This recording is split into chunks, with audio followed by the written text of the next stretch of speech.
Welcome to the inaugural video of the Paddle It YouTube channel. This video is entitled A Tour of Wisconsin's Wonderful Rivers. I'm your host, Jared Wold.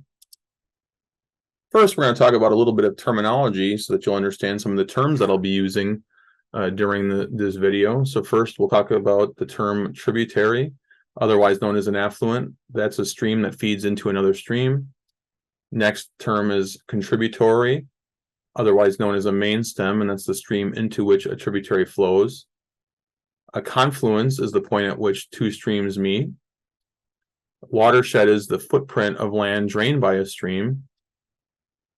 Basin is the larger body of water into which watersheds drain. All watersheds are also known as drainage basins, so you'll hear me use those terms interchangeably. Then there's whitewater classification, which goes 1 through 6. That's a system for identifying whitewater on a river by a combination of difficulty and potential adverse consequences, noting that there are times when that difficulty is more severe than the actual consequences and vice versa. So it's important to note that occasionally there will be things that are class 2 difficulty, but they're really more like class 1 consequences and vice versa. Usually the two go hand in hand, but sometimes there's a difference.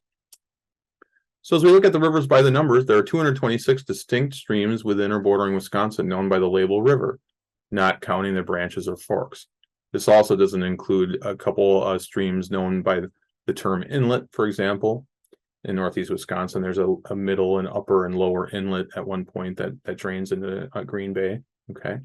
The Wisconsin River is the longest river within the state at either 420 or 430 miles, depending on how it's counted. It drains 12,280 square miles, or just under 19% of Wisconsin's landmass. Okay, so even though it's a fairly long stream, by far the largest in the state, it still only drains, not quite 20% of Wisconsin's area because it's a fairly narrow watershed. There are 31 rivers named after plants or plant concepts. There are 35 rivers named after animals, 20 rivers that have a color in their name, and there are 38 rivers that begin with the word little, including 2 little rivers. So the plant group, as I like to call it, has a number of different rivers, but there's a lot of duplicates. So there's 2 bark rivers, 2 onions, 4 pines, 2 roots, and 2 willows. In the animal group, we also have a number of duplicates. There are 2 fox rivers. That causes a lot of confusion because both rivers are paddled and have a lot of population near them. So there's the Fox River, and then commonly the other fox is often called the Illinois fox because it drains into the Rock River eventually in Illinois. Okay. Then we have 2 moose rivers. We have 2 pigeons, 2 pikes, 2 rats, and there are 2 wolf rivers. That's one that most people don't know. Most people are familiar with the very well-known Wolf River in northeast Wisconsin, but it's important to note that there is one actually that's a Eau Claire County Eau Claire River tributary. Then we have the color group. There's actually 4 black rivers in Wisconsin. There are 3 reds, 3 whites, and 4 yellows. Okay, and that doesn't include the Yellowstone and the Evergreen. So those 2 technically could also be classified as part of the color group. But I basically used if just the color name was distinct for this listing. But note that there's those others too as well. Then there's some other interesting duplicate names. So there's the regular blue, what's known as the border brule versus the bois brule. Okay.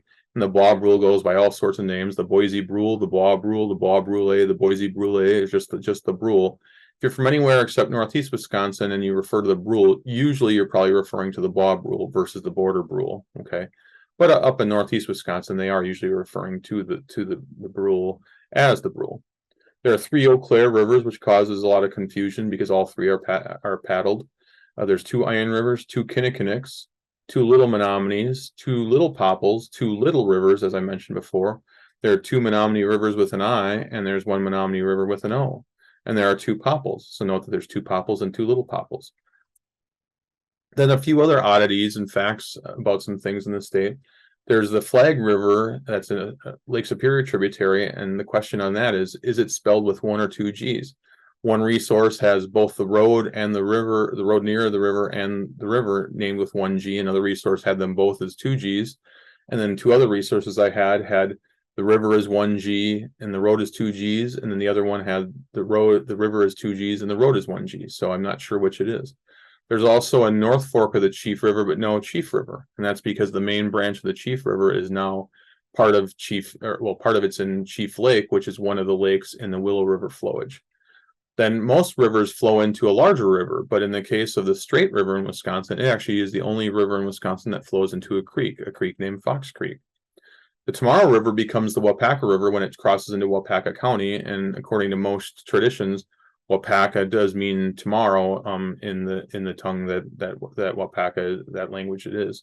Okay. Then there's the Fever/Galena River, which is, in theory, the Fever River in Wisconsin becomes the Galena River in Illinois. But there are people in either state that refer to it by the opposite name, and then there's some confusion and some sort of pride of ownership as to whether it's actually called the Fever versus the Galena, depending on where you're from. So there's interesting things like that. Okay, so before we start looking at our tour, though, we want to understand the drainage basins within Wisconsin, the watersheds or drainage basins. Okay, so noting that all water in Wisconsin that doesn't end up in a landlocked inland lake and stays there and either evaporates or is absorbed into the water table drains into one of three bodies of water: Lake Superior, Lake Michigan, or the Mississippi River. Noting that obviously both Lake Superior and Lake Michigan become part of the St. Lawrence Seaway, which eventually drains into the Atlantic Ocean in its final location. And obviously the Mississippi River eventually drains into the Gulf of Mexico. If we look at our drainage basins or watersheds in Wisconsin visually, this is what they look like, noting that there's a few names that will appear here, such as the Presque Isle and Ontonagon, the Little Maquoketa, and Apple Plum, that are rivers that don't actually exist within Wisconsin, but exist within neighboring states, because the river itself doesn't appear in Wisconsin, just some of its tributaries do. Okay. If we start to look further at this, we see that the Lake Superior drainage basin looks like this. So it's a fairly small drainage basin within Wisconsin, because Wisconsin doesn't have a ton of frontage on Lake Superior compared to surrounding states. But that and as we take our tour of the rivers, we'll start on the very northwest corner of the state, i.e. with the St. Louis River, and we'll gradually go kind of clockwise before kind of retracing our steps as we look at the Mississippi River watershed. So we're starting with the Lake Superior watershed. We'll move over to the Lake Michigan watershed, which includes things like the Milwaukee River, the Upper Fox River, the Wolf, and the Border Brule. Okay. Then the Mississippi River drains the majority of our state, but noting, as I mentioned before, the Wisconsin River, which is the longest river, still drains a fairly small area. So the drainage basins listed here are showing the Upper Wisconsin, Lake Dubé, Castle Rock, Baraboo, Lower Wisconsin, and Kickapoo. Those are all parts of the Wisconsin River watershed. So despite it being very long, it still doesn't drain all that much of the state because it's a fairly narrow watershed overall. Okay. So that's, again, we're going to go roughly clockwise through the state and end up finishing up almost where we started in the Upper St. Croix and Namakogon watersheds.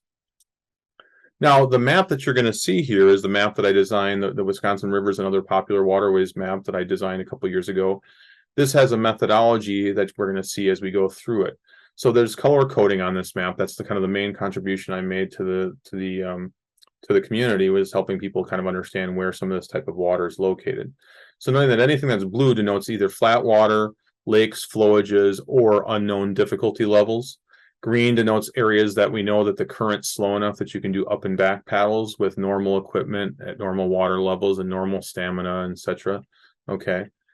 Orange denotes a section of a stream that contains riffles and or class 1 whitewater, noting specifically that anything that's orange, up and backs are usually not possible, at least not for anything more than like half mile to mile stretches at a time, which for an angler like me isn't that big of a deal. I'll frequently do things like that, but I'll have my painter line hooked up to my PFD so that I can wade up through a rapid or riffle, fish it as I go, and then I hop back in the boat when the water's deep enough to paddle again. Okay. But for anybody that's just paddling and not fishing, it doesn't really make a whole lot of sense to do such a short section that's an up and back. So again, orange will be relatively easy whitewater and riffles and so forth. Then red denotes anything that's got class 2 or higher whitewater. What my paddling club we would call helmet water where we would require helmets, spray skirts, flotation, thigh straps for a sit on top, etc. Okay. Now it's important to note that sometimes these red sections are actually class 1 difficulty, but that the consequences are more severe. For example, the White River in northern Wisconsin, which has 11 miles of nonstop whitewater in a deep gorge that with no intermediate takeouts and no easy rescue, So it requires a lot of stamina to be able to do like 11 miles of practically continuous class 1 whitewater, plus a 2-mile flowage paddle as you get to the dam where the takeout is. So it's a very long day, and again, rescue is by helicopter, satellite phone, etc. And that's why that's color coded red, even though technically it's a class 1 difficulty all throughout it. So you'll see that as we go. So as we look at kind of how this is distributed within Wisconsin, this version of the map just shows all the class 1 stretches on rivers proper that exist within my map. So we can see that the class 1 stuff is pretty well distributed, kind of fairly evenly across the state, noting there's an awful lot of it though in southwest Wisconsin. There's an awful lot of very fairly easily riffly water and so forth that, so long as it's clear, it's very paddleable. But if we look at class 2, you'll note the difference that's mostly concentrated in the northern half of Wisconsin, with a few bits and pieces here and there in the eastern, southeast, and southwest parts of the state, but that the majority of it is in the north central and northeast part of Wisconsin. Again, knowing there's plenty more class 2 or above whitewater in the state, just that these color codes are specific to sections of river that are known to have been paddled by somebody, one of the resources, the Great Cart, Miles Paddled, Mike Schwab, etc. So that again, we know that somebody has paddled this stretch of water. Okay, and that's why it got a color coding, because they've mentioned that yes, it's class 2, or that it's very difficult, consequences for some class 1. Now we'll move on to the actual tour of Wisconsin itself. Okay, so we begin our tour in the northwest part of the state, in the Lake Superior watershed. So we start with the St. Louis River, which forms part of the border between Wisconsin and Minnesota. Then we have one of our 3 red rivers. We have the Little Pokegama, which is number 116 on the map. We have the Pokegama. We also have the Nemadji River, which is number 159. And that has one of the 4 black rivers as its tributary. And the little red section there is basically right by Pattison State Park, where Big and Little Manitou Falls exist. There's some class 2 whitewater in that stretch that's known to be paddled. Then we have the Little Amnicon and the Amnicon rivers, which also have some paddleable class 2 water near Amnicon State Park. Then there's a fairly long class 2 stretch on the Middle River. Then there's the Poplar River, which similarly has that. And all these rivers, by the way, with the exception of the Bois Brule, usually have some major waterfalls, so that any of the water is automatically usually class 2 or higher. Then we want to focus a little bit on the Bois Brule. Okay, again, I call it the Bois Brule, but I hear a lot of people say the Boise Brule. Again, it's French, so in theory it should be the Bois Brule, but depending on where there's an accent and so forth. But note that the upper Bois Brule actually does have a couple class 2 features on it, but almost all the rapids are very short. So it's all stuff that can be done without helmets and spray skirts and so forth.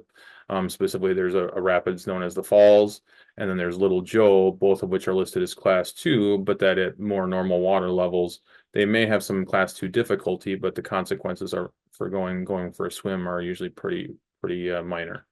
But then there's a solid class 2 and above section, which includes the Maze and Len Route ledges, basically putting in at Pine Tree Landing and taking out at Highway 13. That's all solid class 2. And then the Brule finishes it up with some solid class 1 water below Highway 13 before you get out to the Lamprey Barrier, and then some flat water before taking out at Lake Superior, which is a very beautiful paddle. The Brule does have a tributary known as the Little Bois Brule River. Okay, and that Little Bois Brule River has a dam on it, which is where the public fish hatchery is, which is an interesting thing. I encourage you to check out if you've never seen a live fish hatchery if you're up in that area.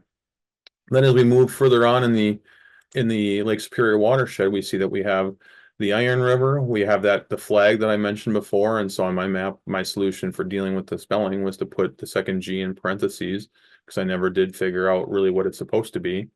Then we have the Cranberry River. Then we have one of the 2 Bark Rivers. We also have the Siskiwit, the Sand, the Raspberry, one of the 2 Onion Rivers, which is a fairly short river, number 166 on the map. And then we have the Sioux and Little Sioux Rivers.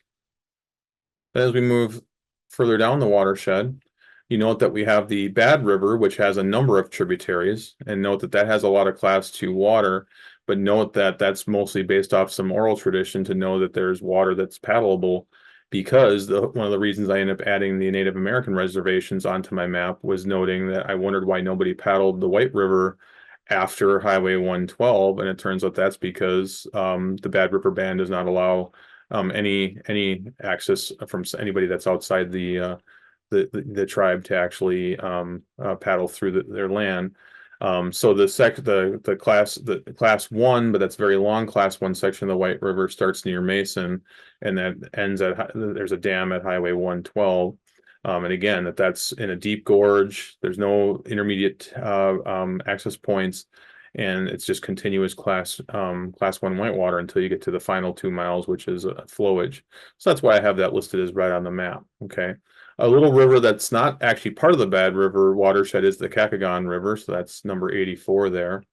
And then as we go a little farther along on the Bad River watershed, we can see that it has all its different tributaries. So it has the Marengo, the Brunsweiler, the second Iron River. It has the Tyler Forks River and the Potato River. And a lot of these rivers, including the Brunsweiler, Marengo, and Potato, all have really pleasant waterfalls that you can check out. And certainly even the Bad River does. If you go to Copper Falls State Park, which is number 391 on the map, there's actually a number of really dramatic waterfalls there, as well as there is some class 2 whitewater that you can paddle before you actually get into the Bad River Reservation. Okay, so that's all very distinct. Note that almost everything there is listed as class 2 or above, because mainly there's lots of actual waterfalls that you pretty much would have to go over, or you'd have to portage your boats using ropes and rappelling gear and stuff to get down. So very challenging to do that. Then there's one last watershed in the Lake Superior watershed, and that's the Montreal, which has a West Fork, and there's a bunch of paddleable class 2 water on there. The Montreal River does have a very dramatic waterfall that occurs just before it gets into Lake Superior, called Superior Falls, and that's again it's the first thing that forms the Wisconsin and Upper Peninsula of Michigan border. Okay, in the Hurley area and Saxon area. Okay, but again, that's part of it. If you do a whirlwind waterfall tour of northeast Wisconsin, that's Superior Falls is definitely one that you want to check out. As we move further along the watershed, we move along the Wisconsin-Michigan border, then we see that we have the Brule River, otherwise known as the Border Brule River, and that has actually some class. When I update this map, I'll add some more class 1 onto this, because the next stretch down from where the class 2 section ends here is actually some solid class 1, and there's some solid class 1 water above it.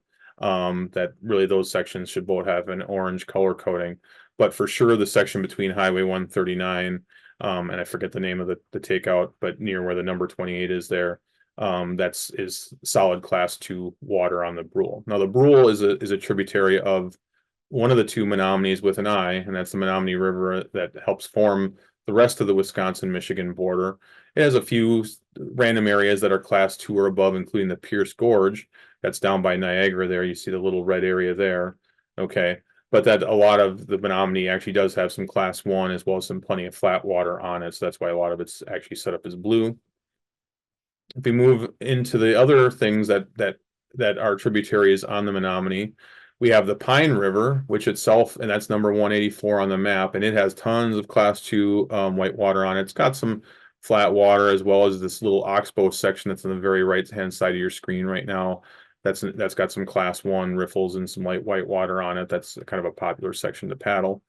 The Pine has as its tributaries the Little Popple, which feeds into the Popple, number 194. It's one of the 2 Popples in the state. But know that you've got the Little Popple River, that's a Popple River tributary, and that has the Popple itself has lots of class 2 water on it in the fence area. But note as we move further over that there's the other Little Popple, and I suspect if I were to find the history on these, that it's probably the case that somebody thought they were on the other Little Popple River and then named this one the Little Popple, or vice versa, because they're so close together. Okay, and a lot of times duplicates aren't that close together, but this is an example of duplicates that are fairly close together. We'll find some close ones a couple other times as we go through the tour. Then as we move down the watershed, we see we have the Pembomwan River. Okay, that's number 174. We also have the Pike, which is a well-known whitewater river that's got mostly class 2 and above whitewater on it. Couple flat water stretches here and there, but a very popular stretch is kind of near the Amberg Highway 141 area. That's a commonly paddled whitewater stretch there. It has a north and a south branch. Then we also have the Wasaki River, which I don't really have any information on. From having scouted it, I know that it's very difficult to paddle because it's fairly narrow and it's got an awful lot of, tree cover and forest and stuff that tends to be down and in the way. So people don't, I think that's the main reason why it's not commonly paddled. Okay, and we see that the Menominee River, all of these rivers I've just mentioned, the Pemmican, the Pike, Wasaki, are all tributaries of the Menominee because that continues to form the border between Wisconsin and Michigan. Then as we back up, we move up to the Peshtigo River, which starts in the Hiles-Argonne area. It has a couple different forks in its headwaters. It has one little class 1 section from Highway 139 area down just south of Cavour. And then it has a lot of solid class 2 whitewater for the remainder of its stretch, pretty much all the way to the first set of dams. One of its tributaries is one of the 2 Rat Rivers, which starts in the Crandon-Leona area. That has a couple known paddleable class 2 stretches on it. We see the Peshtigo eventually makes it into the Athelstane's Silver Cliff area. And the last section that's red there on the Peshtigo before it reaches the Cauldron Falls Reservoir is what's known as the Roaring Rapids of the Peshtigo, which is a very famous class 2 and above whitewater stretch, essentially nearly 4 miles of pretty much continuous, at least class 1 whitewater throughout that whole stretch.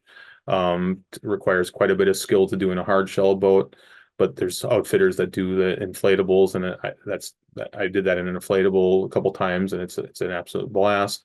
But then eventually you end up that the river's impounded by a set of 3 separate dams. So then there's the Cauldron Falls Dam, there's the High Falls Dam, and there's the Johnson Falls Dam.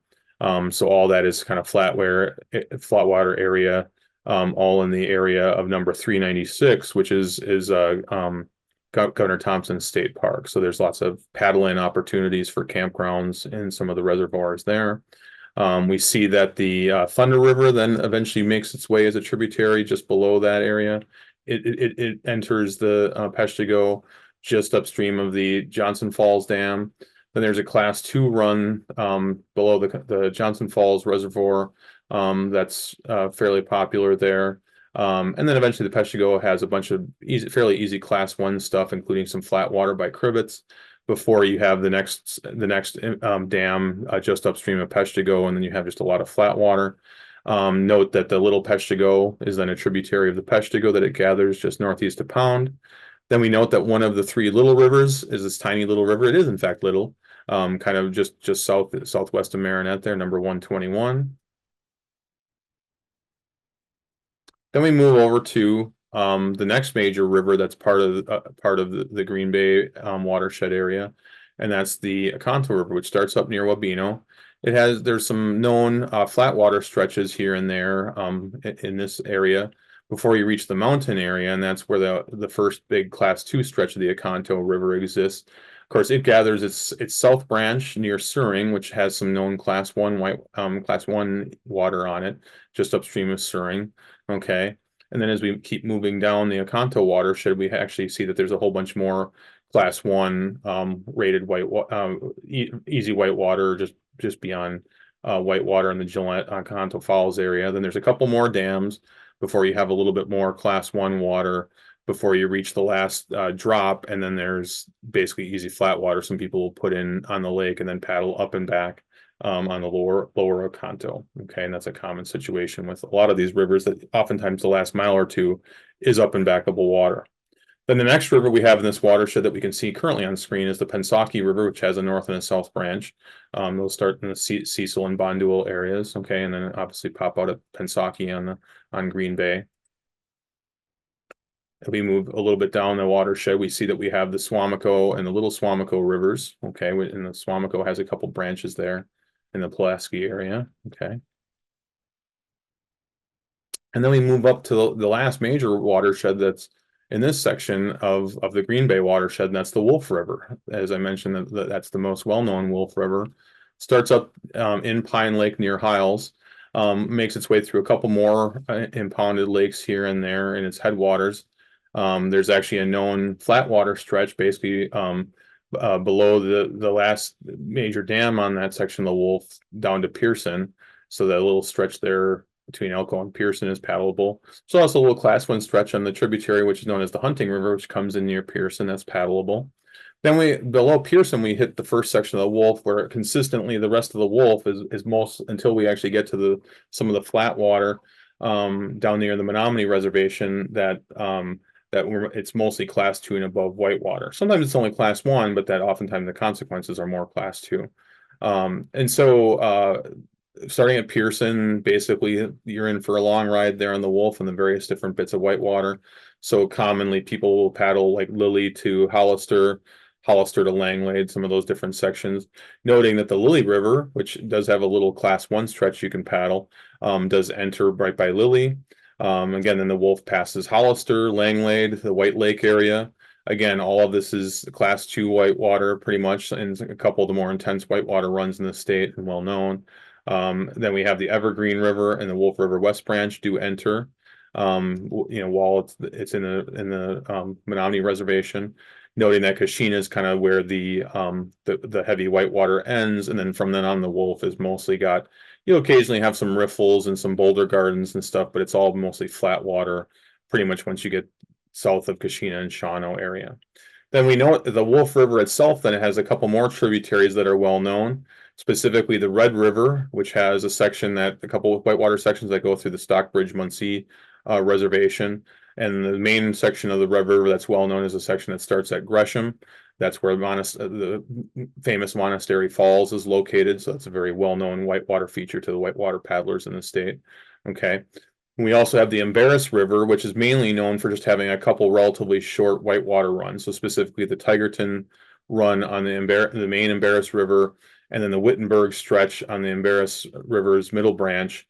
And then the very last stretch of the North Branch are all some well-known, fairly brief whitewater runs, noting that there's impoundments and there's a lot of access issues elsewhere on the Embarrass, so that there's not a whole lot of known paddling that's done on the Embarrass besides those whitewater runs. Then the Embarrass itself, after it gathers both of its other branches, also gathers one of the 2 Pigeon Rivers near Clintonville. And then the Embarrass itself, of course, eventually is a tributary of the Wolf a little further down. But we can see that the Little Wolf River is another tributary that starts a whitewater stretch just east of the Rosholt area, number 130 there, then that ends at Highway 110. We also have the Shyok River, also known as the Shiocton River, which basically eventually becomes a tributary of the Wolf near Shiocton. Okay, so you see the Shyok enters at the Wolf at Shiocton. The Embarrass River then enters the Wolf at New London. The Little Wolf enters just west of New London, noting that there's a nice class 1 stretch downstream of the dam in Manawa. And it used to be that the official takeout was Highway X, but there's a private business there that will let you take out. These days, it sounds like the only way you're really allowed to take out there is if you actually rent tubes or kayaks or canoes from them. At least that's what the signage said when I checked it out recently. So in my case, the group that I had, we paddled and we took out. There's another landing a couple miles upstream is where we actually took out, but that's a very pleasant run. As it happens, the smallmouth bass fishing on that stretch was excellent as well. So I liked it. So I'm definitely going to be hitting that as many times in the future as I can. Now, as we work our way further down the Wolf River watershed, we see that we also have the Tomorrow River, noting that the Tomorrow River, as I mentioned, becomes the Wapaka right as it crosses the Wapaka Portage County line. Okay, so it starts up near north of Nelsonville. A lot of good class 1 water on it, a few spots that between Amherst and basically right near the Wapaka County line, there's a stretch that is officially class 1, but it's a little tricky because of some barbed wire and stuff like that I generally say that I want people with with a decent amount of experience to be paddling that stretch. And then the last stretch of the Wapaka that's got class 1 before you actually get into Wapaka proper is a lot of fun. If you put in at County Q and take out at Raynor's Bridge Park in Wapaka, that whole section is a blast. I would say that's about the most technical class 1 water you can find. But the consequences are pretty minimal through there, even though I say the difficulty is more like a 1+ in a couple spots, including at Brainerd Bridge Park itself, especially if the water's low. And mainly because there's usually a lot of trees down and stuff like that, so it requires some good maneuvering skill. But it's absolutely a fun stretch. Then the Wapaka River itself has the Crystal River as a tributary, which itself is spawned in a series of springs in the Wapaka chain of lakes, which is a great place to paddle, especially for beginners. You'll see an awful lot of people there on a nice summer weekend. So get to Night Lane or to Whispering Pines Lane landings really early in the day if you don't want to have to walk a long way after parking. Crystal River meets up with the Wapaka just east of Wapaka, just upstream of Waiawega. Wapaka then ends up in an impoundment for a dam near Waiawega before it eventually drains into the Wolf just upstream of Partridge Lake. Of course, the Wolf River goes kind of through Partridge Lake. Then it makes its way down towards Lake Poygan, where the second Rat River is a tributary. And then Lake Poygan itself then has another one of the four Pine Rivers as its tributary. And there's a known class 1 stretch that you can paddle up near Wild Rose. Okay. But the Pine also goes through Sextonville. There's a really cool covered bridge there that you definitely want to check out. That whole stretch is paddleable and it has some good trout fishing in it. Okay. And then of course, again, the Wolf itself, once all these rivers are in Lake Poygan, they make their way into Lake Winnicott, which I don't have numbered or listed on the map here. But then that works its way into Lake Butamore and then eventually into Lake Winnebago via the Fox. Okay. Now let's take a look at the Fox River watershed. So this will be our last one of our last main watersheds that are actually part of the Green Bay part of the Lake Michigan watershed. So note that the Fox River itself starts on the bottom center of your screen there near Friesland, and you see it kind of curly cues kind of all over the place. It's one of the few rivers that is this long that goes in this many different directions. So it moves around. There's a dam in Partyville and so forth, and there's another dam just southeast of Portage. So it goes through a couple impoundments. The first major stretch that's commonly paddled is putting in at the Highway 33 bridge at the very northeast edge of Portage. And so you can paddle northbound on it. Just before you get to Endeavor, there's a takeout at County O. So that's a very commonly paddled stretch that's basically mostly flat water, just with one drop where an old dam used to be, right at the lunch spot at Governor Ben County Park. Then the Fox goes into Buffalo Lake. There's actually a dam in Montello that forms Buffalo Lake. The Montello River is a tributary that comes in just downstream of the dam that's formed on the Fox, but the Montello itself does have a dam at the northwest edge of Montello. There's a nice class 1 stretch of the Montello that you can paddle. Then there's a nice up and back stretch on the Fox between the Grand River Lock and Dam and Montello itself. So you can either shuttle a fairly short 3.5 mile stretch downstream, or you can do an up and back. And that's a good fishing stretch as well. Then the Fox gathers the Grand River, which is a river that a lot of people don't know about. There's a known class 1 stretch on that before the first dam in Kingston. But then there's another dam on the Grand before it actually reaches the Fox. Then you go into into number 371, which is Lake Puckaway. And then the Fox comes out of Lake Puckaway. It meets up with the McCann River, which is a very popular river for paddling, very twisty and windy and narrow and very intimate. There's lots of class 1 water on that. Nothing's any more difficult than a class 1, noting that if stuff hasn't been cleared recently, that you can have a bit of a challenge there. So then the McCann comes into the Fox. The Fox eventually gathers Black Creek, which has some good paddling on it. Then it gathers the White River, which has a couple of great paddling sections on it as well, including an up and back stretch between 22nd Avenue and Neshkuro. Now, we just shuttle to do that, but you can certainly up and back that whole stretch. The current's just slow enough that you can do that. After the Whitewater joins the Fox, then we have the Pukion River, which is definitely not that well known. That comes out of Green Lake in Green Lake County. And that's basically got some class 1, mostly just riffles on it and stuff, but it's very windy and twisty and can often have some stuff down. It's not that well known, but it's becoming more popularized by Tim Bauer's book as well as by Wisconsin River Trips website. Then the Fox continues on that the next major stretch that people paddle is actually the Princeton-Berlin stretch of the Fox. That's a very popular stretch. Again, obviously the Pukion and the White come in there. Then as we move further along, we have the Fox. Eventually, another stretch you can paddle is Berlin to Omro before you actually reach the next lake, before the Fox itself makes its way into Lake Winnebago. The last couple rivers to mention that are part of the Fox watershed is the Fond du Lac River, which has a main branch that's very short, that the two branches are very long, and then the main branch is very short, but there's some known paddling that you can do mainly on the west branch of the Fond du Lac. It's very tight and it usually doesn't have any people clearing it, so it can be kind of challenging. So ultimately, the Fond du Lac moves into Lake Winnebago. The Fox River makes its way into Lake Winnebago, and then the Fox itself finishes its run from Lake Winnebago down to Green Bay. And noting that it does have one more tributary, and that's a river called the East River that a lot of people don't outside of that area don't know about. That whole stretch is very slow, very placid. You can up and back pretty much the entire river. Just noting that it is fairly narrow in a lot of parts of it, so that there's often a lot of stuff down. But obviously, again, the current's very slack in that whole stretch. There's one brief whitewater stretch that people will run on the Fox, but for the most part, you've got a lot of dams and a lot of flat water. And from a paddling standpoint, and plus a lot of locks and so forth, that it's not that easy to paddle unless you kind of have a nice big organized group. Okay. Now let's take a look at the rest of the Lake Michigan watershed. So as we take a look, we go all the way up into Door County. And the problem with Door County is it doesn't have really much in the way of rivers. So there's the Mink River, which is up and backable and has a little bit of current towards its headwaters, but it's more of an estuary than a river. And you actually have, if you want to paddle it, you have to put in at Rowley's Bay and then paddle about a mile on the bay around a horn to get into the river itself, because the only other public access requires you'd have to wheel or carry or drag boats like darn near a mile to get to the river, which most people aren't going to want to do. Then as we move down Door County, the only other river that's actually technically in Door County, there's other creeks and there's some lakes, but the only other actual river in Door County is the Anape River, which starts in Door County and finishes up in Kewaunee County at Algoma. And that river has basically a lot of up and backable water on it. You can put in above the dam in Forestville and go up and back. That's really about the only way to access it up there.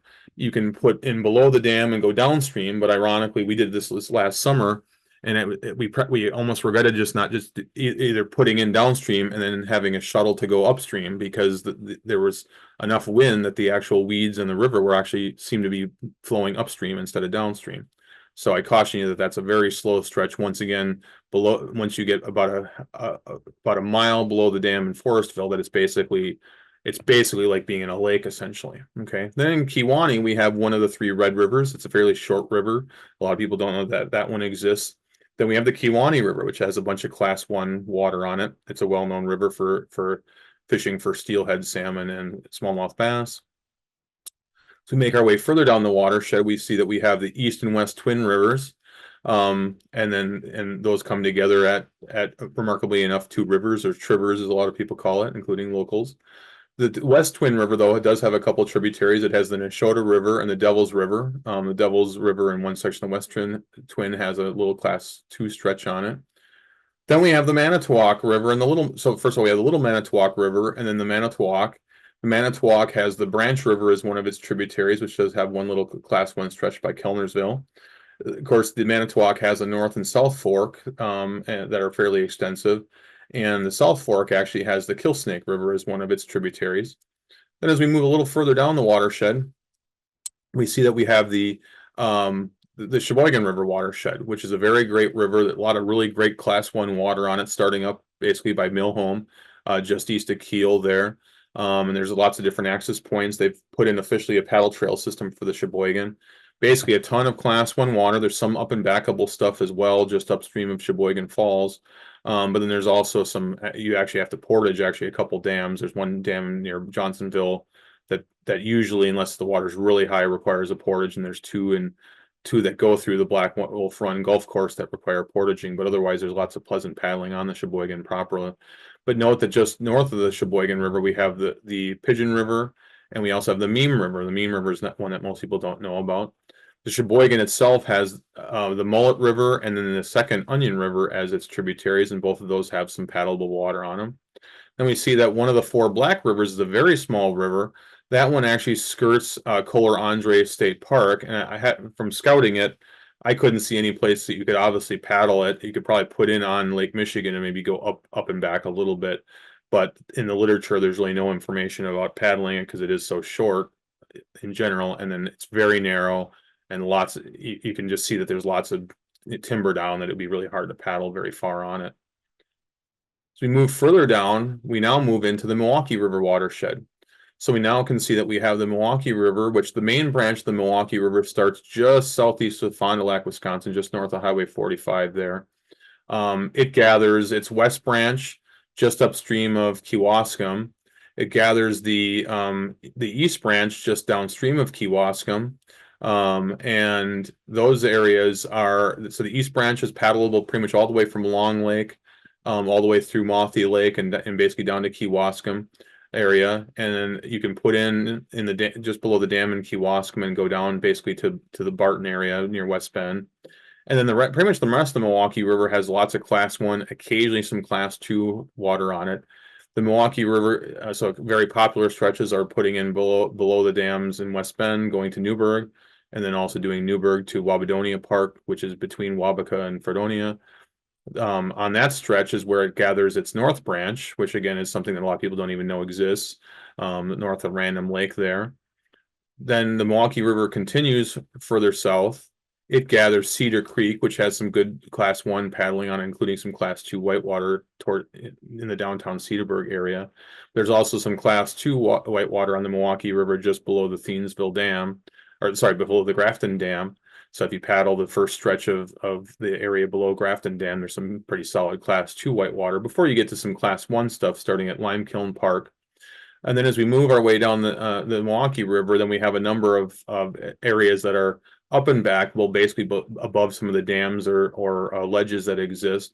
So you can kind of continue paddling on down to Thiensville. And then there's some Class 1 water and up and backable stuff before you get down to like the Whitefish Bay area.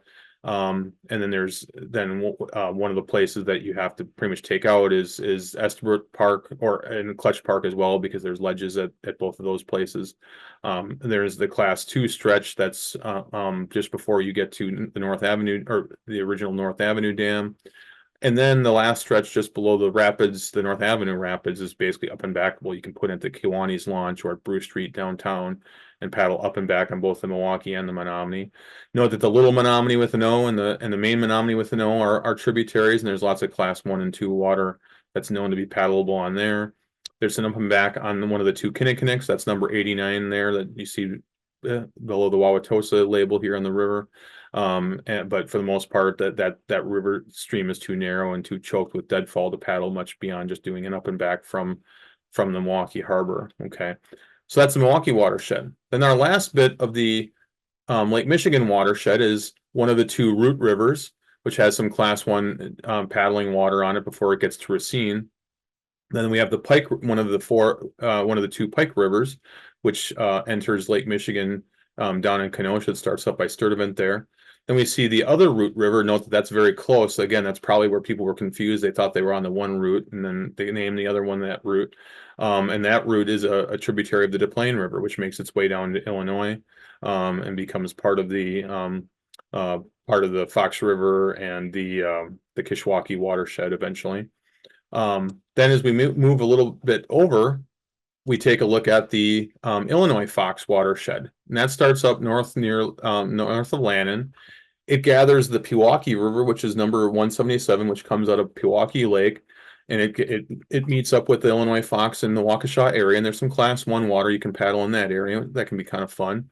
Then it slows down. The next main stretch that people paddle is basically right in the Mugwanago area, where the Mugwanago River, which is number 156, enters it just east of Mugwanago. And so there's a nice little Class 1, mostly riffles run if you put in just below the dam, below downstream of Mugwanago. And then it's all basically flat water on the Fox itself at this point. You pass Big Bend, you take out at a couple places, including above the dam. Lake Michigan is what you see there, just west of the Racine label there. Then you can either put back in below Lake Michigan and go down to Waterford. Then the last stretch that people will paddle is the stretch that goes from either Waterford to Burlington or Burlington down to Wilmot, which I don't have listed on the map here, but that's just south of Highway 83 there, just before you enter Illinois. But in the meantime, the Illinois Fox does gather a couple more creeks. It gathers the White River, which that's one of the three White Rivers. That White River has some additional some Class 2 and Class 1 white water on it that you can paddle. That white comes out of Lake Geneva before entering the Fox. Then we start to finally we're now actually looking at the Mississippi River watershed. So the first thing we want to look at is the Rock River watershed. So the Rock River actually has multiple branches that most people don't know much about. So the West Branch, which I guess kind of comes from the west initially, but you'd almost think that that would be the north branch. It gathers the south branch near Waupun, goes into Horicon Marsh. It gathers the east branch, and the east branch itself has the Colesville River, which is a river most people don't know about as a tributary. Um, and so the Rock River East Branch actually has kind of a nice class one stretch that some people are trying to popularize. You don't see a whole lot of people paddling really between the marsh and Horicon, but you can certainly do it. Then you go into Sinisippi Lake at Hustisford. The Rubicon River enters, and it has the Coney River as one of its tributaries. And so the Rubicon enters the rock near Neosho. Then the Rock River continues on, and it eventually meets up with the next major stretch that people commonly paddle on the rock, starts right in the Ashippun area, specifically that people put in at Harnischwager Park. You can also put in at County CW, and then they paddle to Pipersville, which is right just south of Ixonia there. The rock gathers the Ashippun River, then it gathers the Oconomowoc River, which itself has a tributary known as the Coney River. That's number 439. Sorry, number 38, actually. I'm sorry. The Oconomowoc meets up, and there's a nice section of class one water, mostly just riffles. If you put in just downstream of Oconomowoc and go to basically the Rock River area there in Ixonia, specifically County Highway P, is where the takeout is if you don't want to paddle onto the rock proper and take out a Riverside Road. Then the rock gradually gathers some additional tributaries. Specifically, we'll talk about it now because we can see it on screen, but specifically the Bark River, which starts up just southwest of Germantown. It has a lot of class one water and a very brief class two whitewater run between a couple of lakes near the Dousman area. But then below, starting in Rome and going down to Dousman is a popular stretch. And then you can also do this stretch from Nemaben Lake down to Atkins Olson Park. So there's a number of these different stretches on the Bark River. The Bark gathers the Scuppernong River as a tributary. Okay, and you see that all meets up down by Fort Atkinson there. Okay, and so you can do a lot of that stuff on the Bark River, and there's a lot of good paddling on that stretch as well. Very clear water and so forth. If we move up a little bit up in the watershed, we zoom out slightly, we can see the rest of the Rock River watershed, which includes the Beaver Dam River, which when I make an update to this map, I will have to add Fox Lake because there's a section of the Beaver Dam between Fox Lake and Beaver Dam Lake that I don't have included on here. I didn't realize that was actually part of the Beaver Dam proper. There's a class one whitewater run right as you pop out of below the dam in Beaver Dam, but then it becomes very flat water. I'm not a big fan of paddling it just because it's such extremes that you got the whitewater and then it's really, really flat and not very interesting after that.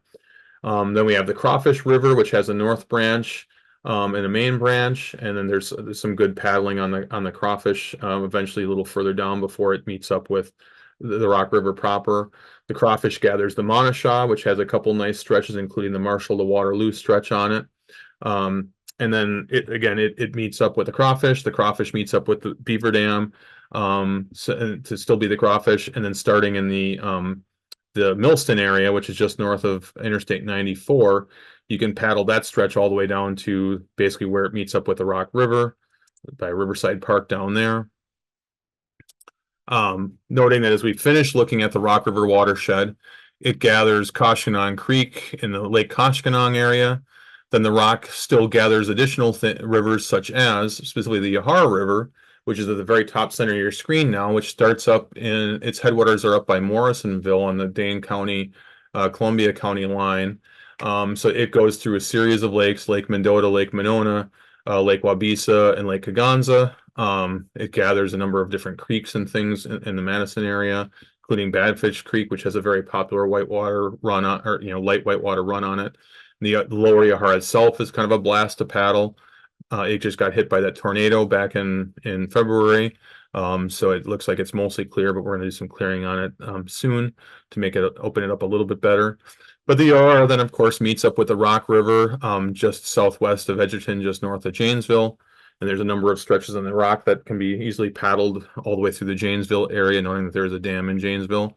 And then the rock itself basically works its way down into Illinois, where it gathers Turtle Creek, basically right essentially at the Wisconsin-Illinois county state line. Turtle Creek has a lot of great class one water to paddle on it, so I highly recommend paddling that if you ever get a chance to. Then as we look a little further west, then in this part of the area, again, all still part of the Mississippi watershed, that we have the Sugar River West Branch, and then eventually the Sugar does gather the Little Sugar River. All of this is a lot of good class one, easy stuff for novices, maybe not true beginners, but novices to paddle. The Sugar River eventually goes into Illinois, meets up with the Rock, and becomes part of the watersheds down there. And then as we look a little further west, in the Madison, southwest of Madison area, we have the Pecatonica River. Also, we have the East Branch, which gathers the Yellowstone River, which has a dam on it that creates Yellowstone Lake, and there's Yellowstone Lake State Park, which is number 428 on the map there. And then the East Branch and the main branch meet up just in the Browntown area. And then gradually the Pecatonica River makes its way down into Illinois, where again it becomes part of sort of the Rock watershed and so forth. Then, as we keep looking a little bit to our left on the screen, we see that we have the Fever Galena River, which is kind of a little outlier. It works its way down into Illinois. There's some known class ones, pretty straightforward stuff to paddle.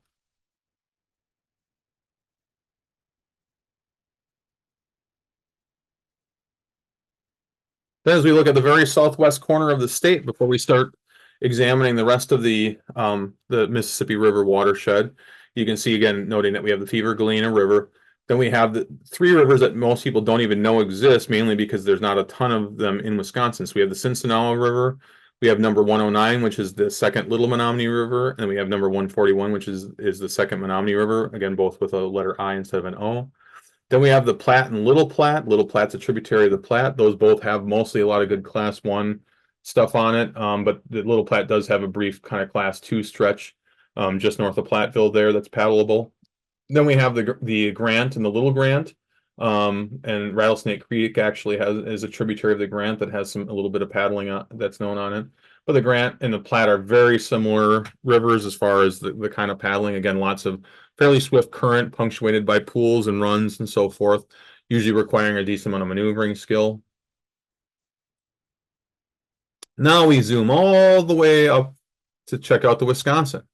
So the Wisconsin River starts up in Lac Vieux des on the Wisconsin-Michigan border there, number 342.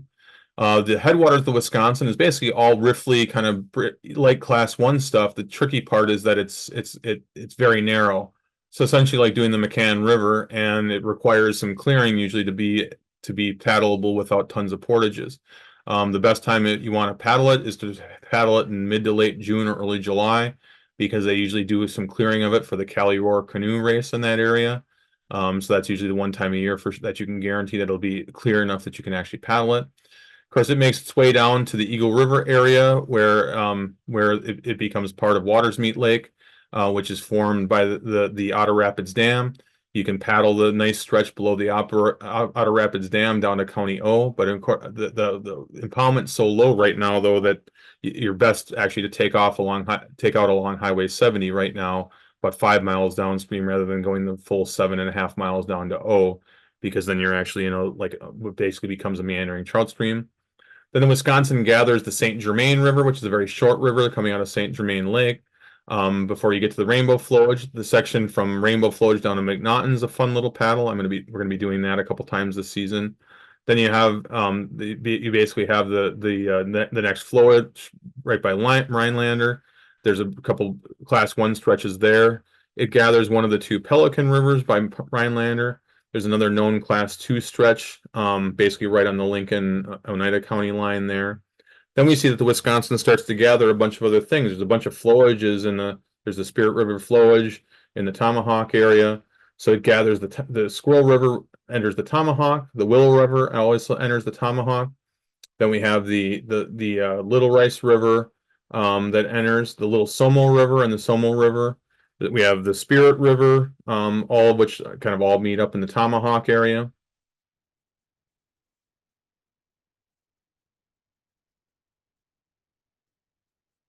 Then additional tributaries come in. We have the New Wood River, we have the Copper River, all of which come in. There's some known kind of class two water just upstream of Merrill there, below the Grandfather Falls Dam. The Prairie River, which is a great river, it's got some heavier class two water on it, but plenty of class one stuff that you can do as well. There's some fun up and back opportunities in the Merrill area because of the couple dams there. Then we gather one of the 4 Pine rivers in the state, which has some class 2 whitewater on it. We gather the Little Trap and the Trap. The Trap's got some heavier class 2 as well as some easier class 1 stuff on it. The whole stretch in that area is all kind of class 1 on the Wisconsin proper. Some good fishing in that area upstream of Brokaw. But then you can do that whole stretch down. If you put in by Merrill, you can go down to Granite Heights Road, and that's kind of that area right there. Then in the Wausau area, as we get into the next impoundment, we gather one of the 3 Eau Claire rivers, which has some class 1 as well as some heavier class 2 water on it. The Big Rib and the Little Rib come in. Big Rib's got some good class 2 stuff on it. Then as we keep working our way down, we see that we eventually have the Little Eau Claire, we have the Big and Little Eau Plain rivers, both of which form parts of the Big Eau Plain Reservoir as well as Lake Dubay. We see that we have the Plover River, which has a lot of good class 1 water on it. As we get down to the Stevens Point area, we gather the very small Little Plover River, number 115 there.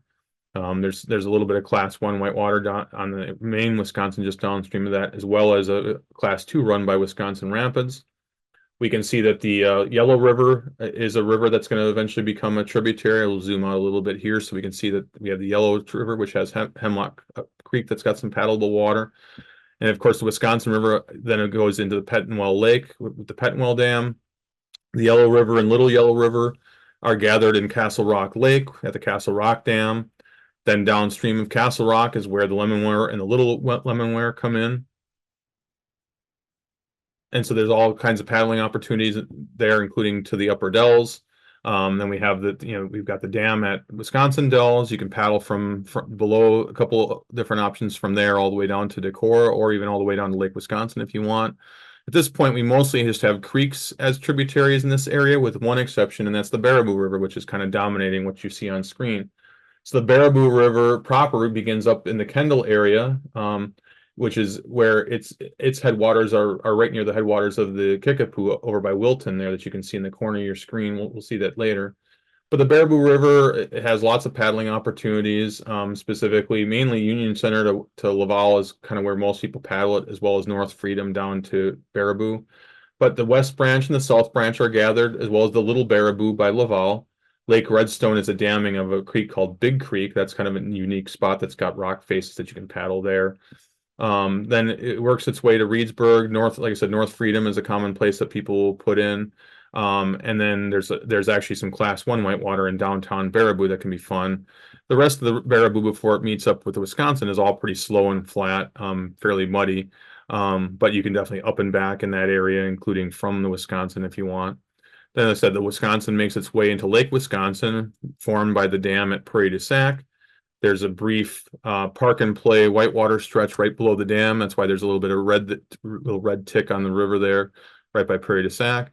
But that's the last dam in the Wisconsin, which then eventually creates what we call the lower 92, and that's the last 92 miles of the Wisconsin before it reaches the Mississippi River. At that point, it's undammed, and you can basically paddle the whole way.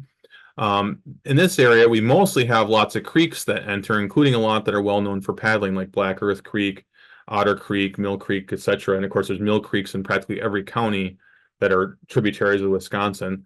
But as far as rivers, we see that we have the Pine River, which is getting to be more popularized, that you can basically paddle the Pine from Rockbridge basically all the way down to Richland Center. There's some options there. It has its own west branch. You see that we also have the Blue River as a tributary that comes in just west of Muscadet in a town called Blue River. Then in the southwest corner of the state, we see that we have, we'll zoom out a little bit here, that we can see we have the Big Green River and the Little Green. The Big Green's got some paddling opportunities, but it's known as one of the best trout streams in the state. And of course, that's one of the features of the Kickapoo River. The Kickapoo River West Fork, as well as the main branch of the Kickapoo, that basically almost all the upper Kickapoo is paddleable. Pretty much all of it's rated as class 1, mainly because it's just too swift to up and back. But it does have riffles and so forth on it. Most commonly paddled stretches are Ontario to Rockton and Rockton to Lafarge. Okay, but all these other stretches, including pretty much all the way down to Gaze Mills, are commonly paddled. Sometimes people will put in down by Steuben and go all the way down to Wauzeka, or in fact, start on Kickapoo and then finish their paddle on the Wisconsin. And of course, the Wisconsin itself then finally meets up with the mother of waters, as they call it, or father of waters, as it's sometimes called, which is the Mississippi River down by Wyalusing State Park. There's a paddle trail there that's kind of a cool spot to check out if you've never checked it out. And at that point, we've taken care of the Wisconsin River watershed, noting that we have one outlier from a watershed standpoint in this area, and that's that we have the Bad Axe River. So it has a north and a south fork. Basically, its forks all start in the Viroqua Westby area, and it's actually mainly known as a solid trout stream. There's some class 2 paddleable water, and a lot of it's class 2 because of cattle fences and barbed wire and so forth, more than just inherent water difficulty. Okay. Couple other outliers before we kind of work our way further up is that we do have the La Crosse River, and the little La Crosse River is a tributary that enters near Sparta. But from Sparta to Rockland is some popular areas to paddle. You can also paddle basically from West Salem down to La Crosse, but there's the dam in West Salem, so that's a place that you would either have to portage or begin and end trips in that area. But really, the Sparta to Rockland section is probably the most popular section. Fairly straightforward, but it's got a couple little ledges on it. Now we're going to move up to the main. When people talk about the Black River that in Wisconsin, they're usually talking about this Black River. So this is the last of the 3 Black Rivers we've actually talked about, technically the 4 that are in the state. So the Black River itself starts way the heck up, almost near Rib Lake, up near where the Big River starts. Big Rib River starts, and it has a tributary called the Little Black that joins it near Medford. Then there's a stretch starting at Highway 64 that's known to be some good Class 1 water that takes you down to the Withee area. The difficulty is this area is really bony and really requires that you paddle when there's a decent amount of water. And unfortunately, during the summer, there usually isn't enough water to even paddle this stretch. So it's very rocky. It can be actually kind of dangerous just because of all the sharp rock that's there. But once there's a good amount of water, it's actually a pretty good paddle. But then we see that we also have one of the 2 Popples as a tributary that meets up just south of Withee.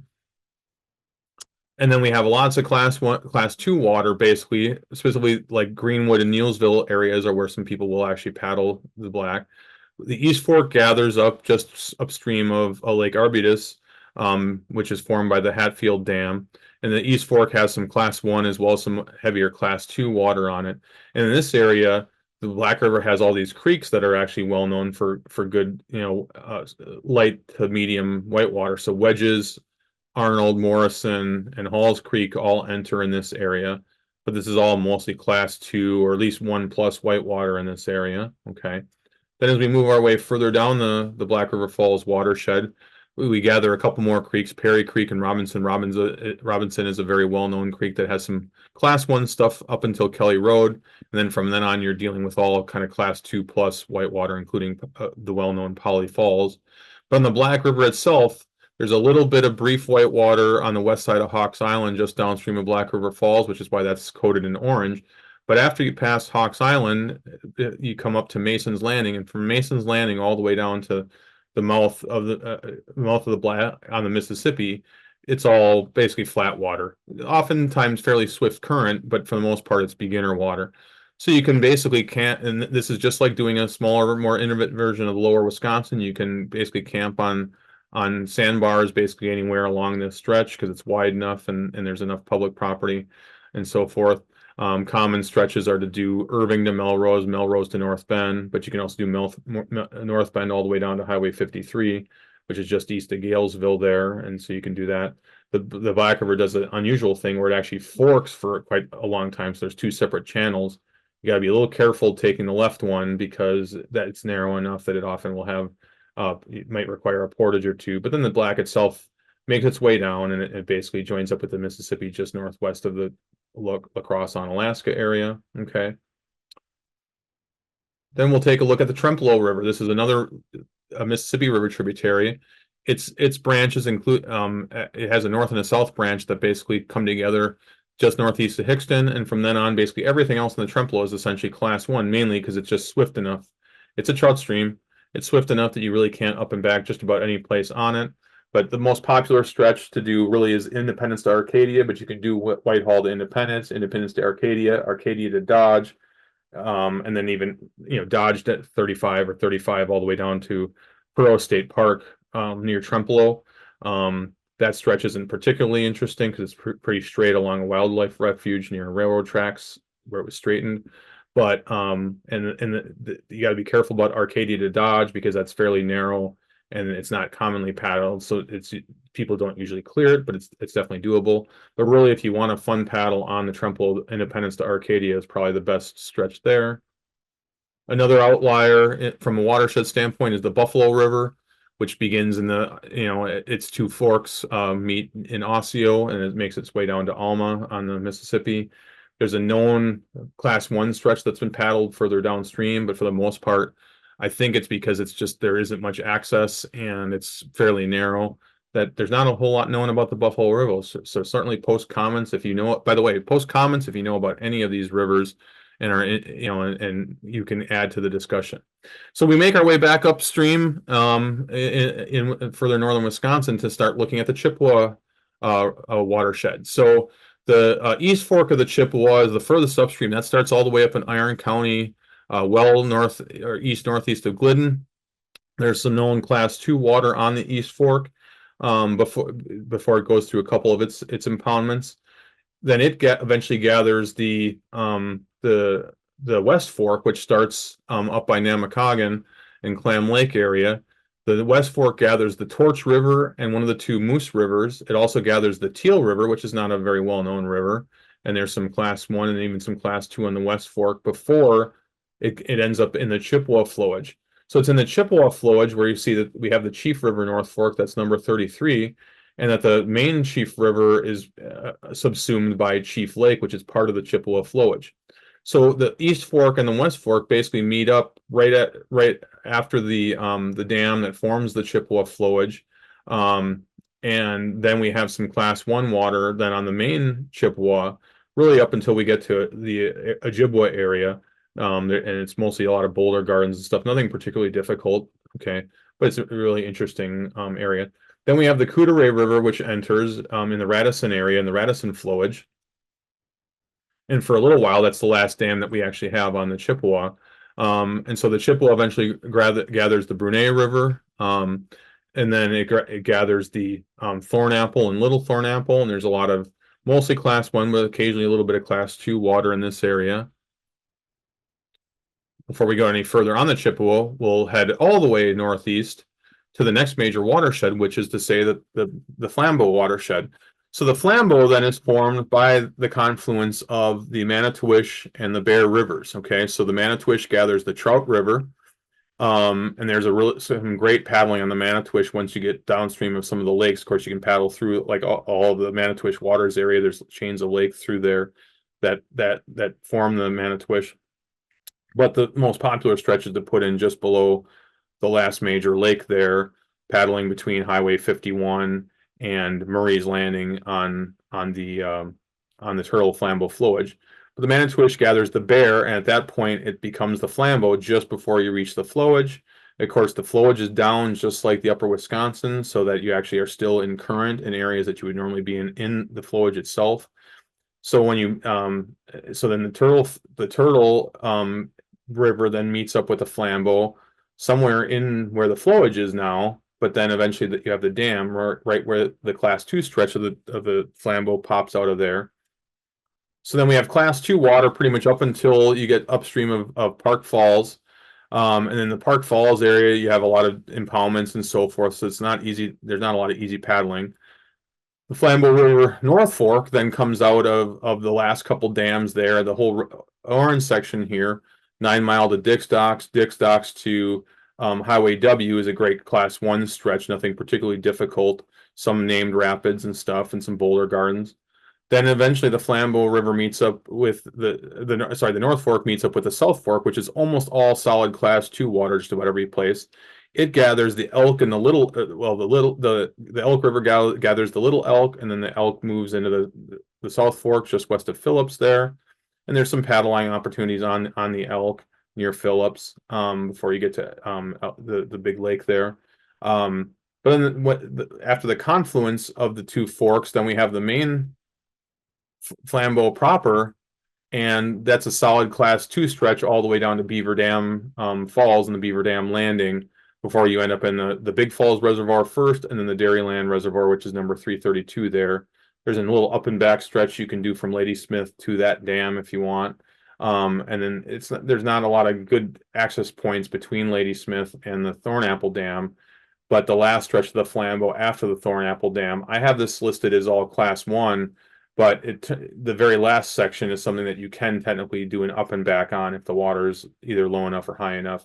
And then eventually the Flambeau meets up with the Chippewa. This last little stretch of the Chippewa meets up at Flater's Resort, which has a really unique thing that there's on an abutment that must be from an old bridge, that they have a mannequins of a couple fishermen on a boat right there. So that's, if you're paddling the lower Chippewa and you want to take out at Flater's, that's your signal that you need to curl around the back end of the confluence there. Well, then the Chippewa makes its way into the Holcomb flowage, and in the Holcomb flowage is where we gather the Jump River. The Jump River itself, which starts way up northeast of Prentice. It has the North Fork as well. There's lots of some class 1, but mainly a lot of well-known class 2 whitewater. The Jump South Fork actually gathers a relatively poorly known river, the Mondo River, okay, just north of Whittlesea there. And the Jump and Little Jump meet up near Sheldon, go into the flowage. We also have the Fisher River, which is a very bony river. It's very hard to paddle unless it's got lots of water, but you can up and back from number 389, which is Brunei Island State Park, and that's one thing that you can do is paddle up and back a ways. Then as we work our way down the Chippewa River, there's a couple random, near Jim Falls, there's a class 2 whitewater run there. Then we also gather one of the 4 yellow rivers, which has some class 1 and class 2 water in the Gilman area that comes out of the Chickamauga Waters flowage. That yellow river meets then up with the Chippewa basically as part of Lake Wissota. There's some more paddling you can do kind of in the Chippewa Falls, Eau Claire urban area that's mostly all flat water. Then we can see that we have a big section here of the Eau Claire watershed of the Chippewa watershed that gathers one of the 3 Eau Claire rivers. Okay, so note that the other Wolf River is a tributary of the North Fork. The North Fork meets up with the South Fork, and in that area there's lots of class 2 and some lighter class 1 whitewater. But then below the next impoundment by the dam, there's actually some really nice paddling basically between Harstad County Park and Big Falls County Park. Okay, so that's a nice little class 1 stretch, and that's an area where you can get a permit to camp on the river. It's basically like an even smaller version of the Black River. Okay, then there's a brief class 2 run just downstream of the dam near where Altoona and Seymour are before it meets up with the main Eau Claire River. And then from then on, the Eau Claire is pretty straightforward. Before we look at the last bit of it, we'll look at the remaining set of rivers that feed the Chippewa River. So specifically, we're looking at what's really the Red Cedar watershed. So the Red Cedar, which really technically starts up in Red Cedar Lake, it gathers the Brill River, and it's got a lot of nice kind of class 1, kind of fairly light stuff. Again, not up and backable, but not really whitewater per se in most cases, just a lot of riffles and so forth. It gathers one of the third of the 4 yellow rivers. That yellow river gathers the Vermilion River near Barron. Then we have more options. We have near the Chetek area more class 1 stuff you can paddle. The Chetek River is a very short river which comes out of Lake Chetek, meets up with the Red Cedar. As we move further down the Red Cedar watershed, we gradually gather the Hay River and its South Fork, and that's basically in the lake right as we get to the Menominee area. But we can keep paddling the Red Cedar all the way down to the Colfax area pretty easily. There's lots of good options there. Then at the very end of the Red Cedar run, we have the big lake in Menominee, Wisconsin, that your next option to paddle the Red Cedar is to put in below that dam. And then you can paddle basically technically you can paddle all the way down to the Mississippi from this point because there's no more dams.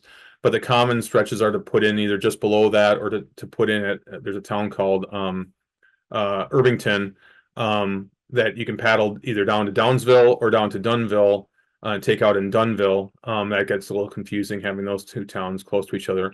But then the last section of the Eau Claire, basically once we pass the interstate on the Chippewa, everything else from that point on down to Meridia, Durand, etc., That's all places where you can easily camp and camp on sand or gravel bars and so forth all along that stretch. There's supposed to be very good fishing along there and so forth. I haven't personally done much of that myself, but eventually the Chippewa then does gather the Ogal River, which does have some class 1 and class 2 stuff up near one of the dams in that area. And then the Chippewa itself makes its way down to the Nelson Pepin area where it meets up with the Mississippi River. Then we have the last few rivers in this part of the Mississippi watershed, and that's the other Kinnickinnick River, which has some kind of class 1 plus water on it, just downstream of River Falls. We have the Big River, we have the Wind River, we have the Trimble River. We don't have much information on the Wind or the Trimble, but Kark did have a description of paddling the lower Big River. Then we also have the Rush River, which is a well-known trout stream, but does have a one known kind of class 1 stretch that you can paddle just upstream of Highway 72. And then before we finish up with looking at the rest of the St. Croix watershed, we have a couple of these other outliers. So specifically we have, note the Straight River I mentioned was the only river in the state that actually is the tributary of a creek. So then it goes into Fox Creek, and then the Fox Creek goes into the Apple River. The Apple I'll be adding a lot of information to because I had a chance to paddle it a little bit last season. There's a couple known class 2 whitewater runs on it, but there's also a lot of class 1 water and part of the reason why it's not that popular within the pure paddling community is that it's a very popular tubing river, I think. And so a lot of people just don't want to deal with all the tubers. But specifically, if you paddle basically upstream or downstream of the Star Prairie area, there's lots of really great class 1, mostly riffly water, the occasional boulder garden, and so forth. And so that's probably going to get more popular as a lot of us are popularizing it. And we also see we have the Willow River, which has some class 1 water above Willow River State Park, and there's actually a class 2 run on there as well. And then we also have as part of the St. Croix watershed, as you see that we were kind of been moving along the St. Croix watershed, that we have the Trade River, which has got a couple spots that are probably paddleable, but it's really narrow for the most part, hard to access. I'm curious to know if anyone has any information out there more on the Wood or the Clam River. Both of these aren't that well known to be paddling rivers.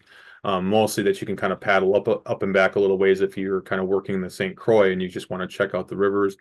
Then the last of the 4 yellow rivers does have a known class 1 stretch just west of Spooner that's paddleable, but there's not much else known about it. And noting that almost all of the rest of this area on the St. Croix is all listed as class 1 plus, or specifically class 1 in riffles. There are some flat water stretches here and there, but most of it moves fast enough that you'd have a hard time up and backing on it. And then to finish up this part of the state, we have the Namakagon River. So that starts all the way up just northeast of Namakagon. It gets dammed up almost right away to form Namakagon Lake, number 365. The first known easily paddleable stretch is from the Namakagon Dam down to Cable. I'm going to actually be paddling that with one of my groups this season in midsummer.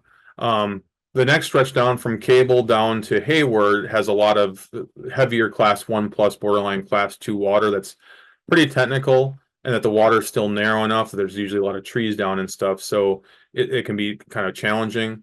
But then from then on, basically from the Hayward Dam on down, everything else is pretty much class 1 from then on.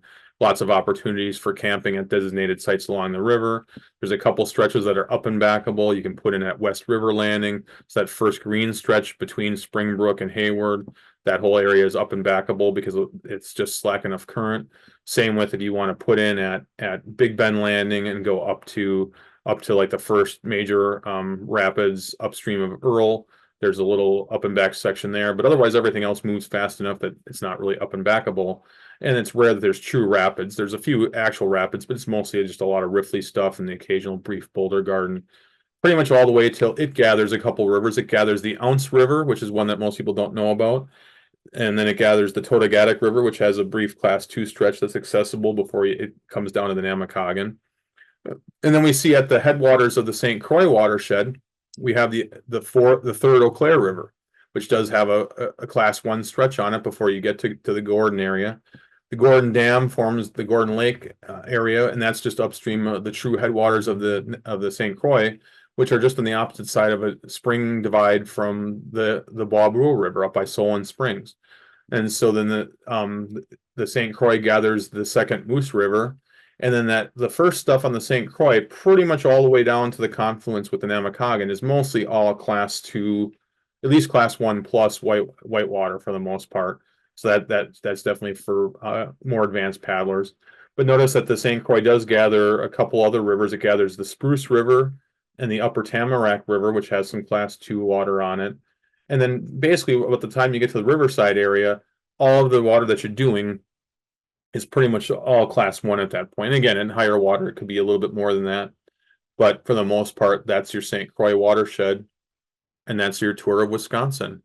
Well, thanks everybody for sticking with me. I know it's fairly long there, but this is the extended version of a much shorter version of this presentation that I gave at Cornucopia 2024. I appreciate you all checking this out. Make sure you check out paddlet.org, join the membership there so that you can get some additional content. Make sure you buy the Wisconsin Rivers and Other Popular Waterways map, and also the Wisconsin Paddle Trails maps. Thank you.